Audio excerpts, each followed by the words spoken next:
ബംഗാളിലെ മുർഷിദാബാദ് വീണ്ടും സംഘർഷഭൂമിയായി മാറിക്കൊണ്ടിരിക്കുകയാണ്. ഇതുവരെ 3 പേർ കൊല്ലപ്പെടുകയും 150-ലേറെ പേരെ പോലീസ് അറസ്റ്റ് ചെയ്യുകയും ചെയ്തു. സംഘർഷബാധിത പ്രദേശങ്ങളിൽ സൈന്യത്തെ വിന്യസിച്ചിരിക്കുകയാണ് സെൻട്രൽ ഗവൺമെന്റ്. എന്താണ് ഇതിന്റെ കാരണം? കേന്ദ്ര ഗവൺമെന്റ് പാസാക്കിയ വഖഫ് ഭേദഗതി ബില്ലിന്റെ പ്രതിഷേധവുമായി ബന്ധപ്പെട്ടാണ് ഈ അക്രമ സംഭവങ്ങൾ അരങ്ങേറിയിട്ടുള്ളത്. വഖഫ് ഭേദഗതി ബിൽ ബംഗാളിൽ നടപ്പിലാക്കില്ല എന്ന് തറപ്പിച്ച് പറഞ്ഞിരിക്കുകയാണ് മമതാ ബാനർജി. വഖഫ് ഭേദഗതി ബില്ല് കൊണ്ട് സർക്കാർ ഉദ്ദേശിക്കുന്നത് എന്താണ്? 2013 തുടർന്നു പോരുന്ന വഖഫ് ബില്ലിൽ ഏകദേശം 44ഓളം വകുപ്പുകളിലാണ് 2025 സർക്കാർ ഭേദഗതി വരുത്തിയിട്ടുള്ളത്.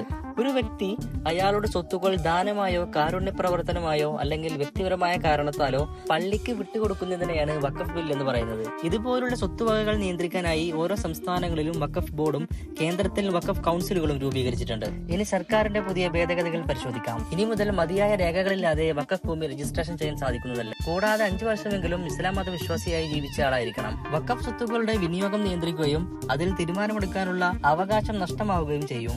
അതിന്റെ സർവേ നടത്തുന്നത് ജില്ലാ കളക്ടർ ആയിരിക്കും. വഖഫ് ബോർഡിന്റെ അംഗങ്ങളെ തിരഞ്ഞെടുപ്പിലൂടെയാണ് തിരഞ്ഞെടുത്തിരുന്നത്.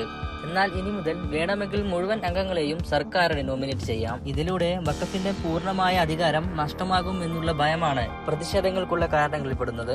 ഇതിനു മുമ്പും പൗരത്വ ഭേദഗതി ബില്ലിനെതിരെ സംഘർഷങ്ങൾ നടന്ന സ്ഥലമാണ് മുർഷിദാബാദ്. ഇനിയും സംഘർഷങ്ങളും കലാപങ്ങളും ഉണ്ടാവാതിരിക്കട്ടെ എന്ന് മാത്രം പറയുന്നു.